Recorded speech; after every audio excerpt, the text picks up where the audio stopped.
the institutions of democracy. Nick Clegg.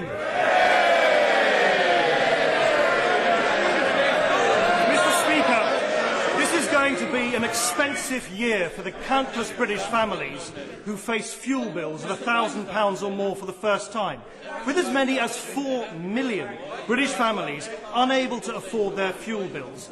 Does he seriously think that a single letter from the Chancellor to the energy regulator is an adequate response? Mr. Speaker, let me welcome the Right Honourable Member to the leadership of the Liberal Party. I look forward to working with him on many of the issues facing the country. I've said to him in our private conversations that there is an open door for him and we're ready to discuss the major issues that affect the country where there is common ground. Now, as far as the fuel prices are concerned, yes, it is regrettable that utility prices are having to rise.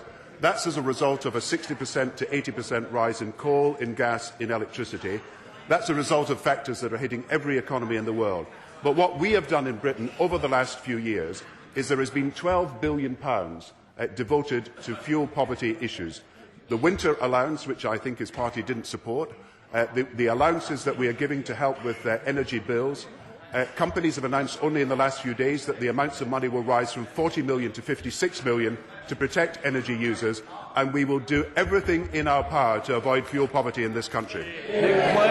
Mr. Speaker, with 25,000 people predicted to die this winter alone from the cold, I think we need a more specific commitment from the Prime Minister. Will he agree today to take action to stop the energy companies from hitting the poorest families with higher bills on prepaid meters so we can end the scandal of the poorest families paying the most for their energy needs? Yes, we have asked the fuel companies to look at prepaid energy meters. It is very important we do so. But I hope he shares the common interest that we have in avoiding loss of lives and suffering and illness as a result of fuel poverty and as a result of the cold winter weather. So I hope he will support us in asking for extra money to be provided by the energy companies to subsidise the fuel bills of people who are lower paid.